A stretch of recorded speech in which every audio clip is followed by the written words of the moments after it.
Hello everybody, welcome back to my channel. I am again here with Dorothy. So we are going to be doing another book tag for you guys. It's called the Reader's Problem Book Tag. Don't ask me who the creator is. I don't know, just found it on YouTube. Anyways, so let's get into this. You have 20,000 books in your TBR. How in the world do you decide your next read? That's a lot of books. I don't even think I have that many on my TBR. It probably depends on what I've heard about the book, which one I'm the most excited to see, what the hype is and stuff. I'm a mood reader, so it's very much based on like my mood. And like, I sit there in front of my shelf and just like, okay, I'm gonna take this one. Look at it. No, not in the mood. No. It's horrible. It's horrible. Okay, you're halfway through a book and you're not loving it. Do you put it down or are you committed? We actually were just talking about this the other day because we're both reading a book that we're not really liking, but it's the book club pick, and so we're like, what do we do? Yeah, and usually I will finish it unless it offends me. So, which is most books I will just finish, even if I don't like them. So I'm probably the opposite. I will do enough a book if it's going to put me into a reading slump. I'm still salty about Victoria Aveyard's King's Cage. I'm not even going to talk about it. Don't ask. Like, I'm still salty about that. So if it will put me into a reading slump, then yes, I will DNF a book. But most of the time, I will try to push through it and finish it, even if I'm not enjoying it. So, okay, the end of the year is coming, and you're behind on your reading challenge. Do you try to catch up, and if so, how? Do you do like a reading challenge? I've never really seen the point personally, so I don't know. I'm not sure. I do have one on Goodreads, but it's like 20 books. I don't push myself to finish it, only because if I push myself to finish it, then I'm not going to enjoy reading, and I want to enjoy reading. I don't like to push myself too much to read books that I don't like, or to read certain books, you know.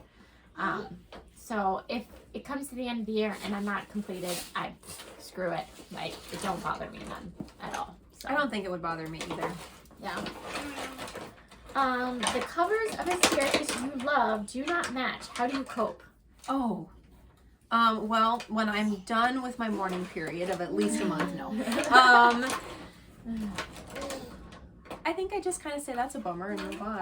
And just like I look to the inside for the joy instead. Yeah. Like there are some covers where every few pages I flip to the cover and I stare at it for a while because I love it. And then there are covers where I just intentionally don't look at it. Yeah. So Lisa, not right now. We have kids in here, which we've already we don't told need to you be playing this the recorder. in multiple videos. Anyways, if it's a book that I absolutely love, yes, I want the covers to match. But if they don't, I don't care. As long as, I don't know, as long as they're the books that I like, you know, I don't care if they match. Don't bother me, I guess. I guess there's no way to, like, well, how am I trying to word this? My brain just, it's like fried eggs up there right now. I totally lost my train of thought. Oh, how do I cope? Yeah, I just go on with life. So We'll get through it somehow. Yes, we will.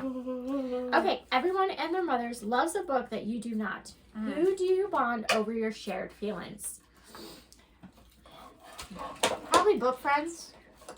Yeah. So, I mean, I kind of test the waters, like, so what'd you think of this book? You know, but that does happen because I'm not a huge spice person, and so it does happen quite frequently where I will not care for a book somebody else really, really loves, and you know, that's fine because we share that we love books, and that's fine. Yeah, it's like me and my other best friend, where our philosophy is, okay, we can have differences of opinions or differences of views or whatever, as long as we're adults about them and we can discuss them, like, it's okay. It doesn't matter. Like, so anybody that's a book person, I'll talk to Dorothy or my other friend Becca or my other friend Sarah or my other friend Robin. I got a lot of friends. Good for you. That's kind of a shocker. I used to never have friends. Like, honestly, I used to never have friends. I'm happy for you. So, so, but yeah, so, you're reading a book in public and you're about to cry. How do you deal? I cry.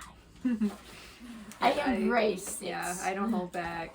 So, Just let it happen. if people look at you weird, that's on them. Like, honestly, it took me a lot to, like, learn that I don't care what people think of me. I don't care how people view me. If there's something I want to do or if a book I want to read in public, I'm gonna read it. Like, I don't care. Like, You should all be like her. She's amazing. it took me a lot to discover this because I was bullied when I was younger. So I, for the longest time, was very self-conscious about different things, especially like eating in front of boys. I would never eat in front of a boy because I was bullied by boys because of how I ate. It's the weirdest thing. What was that? Oh, we bumped our head.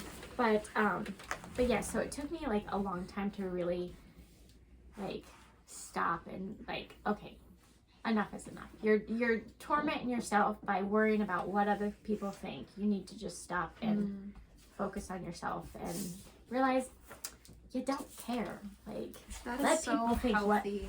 what they want. It Good took me a job. long time to Good get job. there. The sequel to a book you love just came out, but you've forgotten a lot of what happens. Are you going to reread it?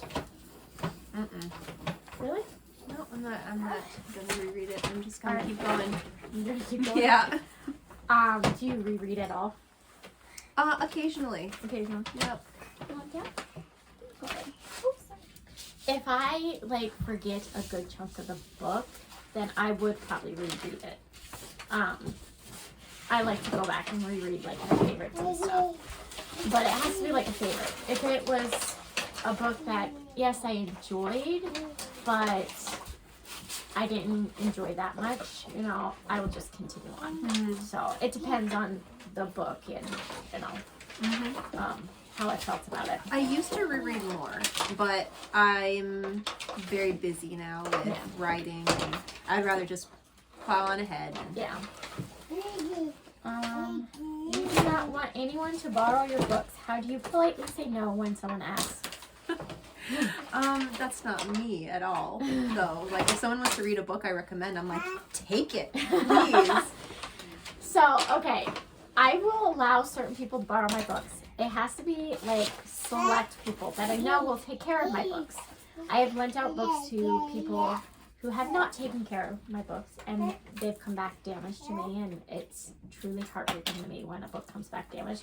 So, if I do borrow out a book, it's going to be to a certain people. Like, to you, I would trust you with my books. So, Thank you. because I know you would take care of them. So it definitely is certain people. So if somebody was like somebody I didn't care for or didn't want them to borrow my book, I just say, I'm sorry, but you're gonna have to go to the library. I worked in a library out of high school. Yeah. And by the way, best job in the world except being a mom. But yeah, books came back in bad shape all the time. Yeah. And you just cleaned them up and gave them some love and put them back on the shelf. Yeah, so it depends. I don't know. I don't know how politely to say that, to be honest with you. Like, no, you can't borrow my books. Like, it's just, I don't know. You have picked up and put down 5 books in the last month. How do you get over a reading slump? The self-loathing would be the hardest thing for me in that instance. Because if I start a lot of books and don't finish them, it bothers me in the back of my mind that I haven't committed and finished any of them. So I think I probably would just choose to set aside some time, get past that block, and once I'm a few chapters further into the book, usually it passes and I can keep going. It's usually I run into something that's just not engaging me and I stop, and then it's just hard to go back again. You know, honestly, last time I had a reading slump, I don't even know how I got over it. It actually was a year-long reading slump. That's how much I hate that book. That's how I'm so still salty about it. Anyways, but I think for me, I have to find like a really, really, really good book that really keeps my interest. So I think I would probably dive into like a big series books if there's like a lot of hype and stuff behind it, and, you know, hoping that this would help. I don't know. I see. So something like that. That's probably what I would do. I usually look to myself for blame first when I have a reading slump, because I don't really know why.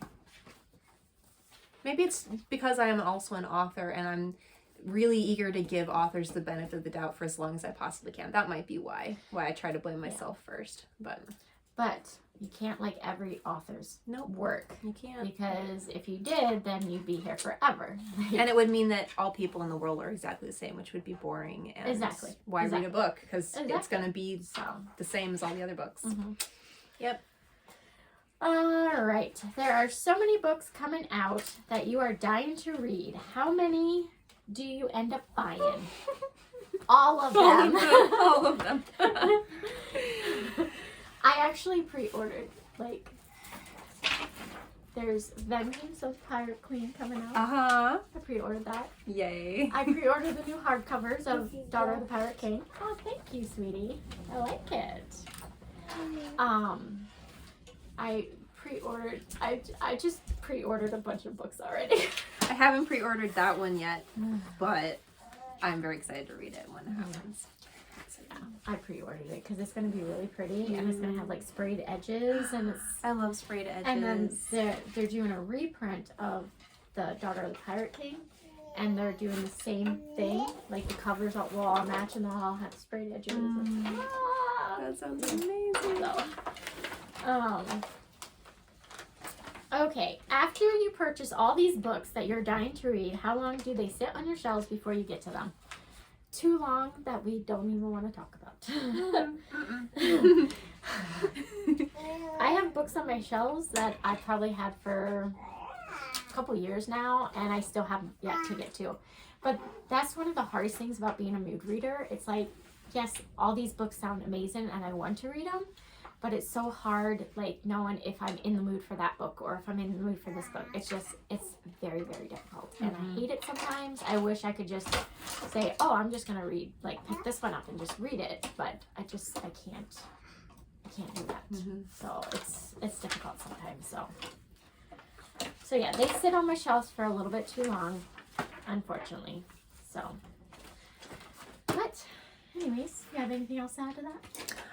Not really, because I'm a little tiny bit ashamed of that question. So I'm just gonna be like, don't know what you're talking about. We're just gonna continue on. But anyways, that is fun, it. That was really fun. Yeah, I like doing these little book tags. I think they're fun to do every once in a while. So, but anyways, that's it for this video. I hope you guys enjoyed. Thank you again, Dorothy, for allowing me to come to your house and do these videos with you. Very fun. Thank you for having me. Oh, you're welcome. Well, that's all for this video. Thank you guys so much for watching. I'll see you guys in the next one. Bye.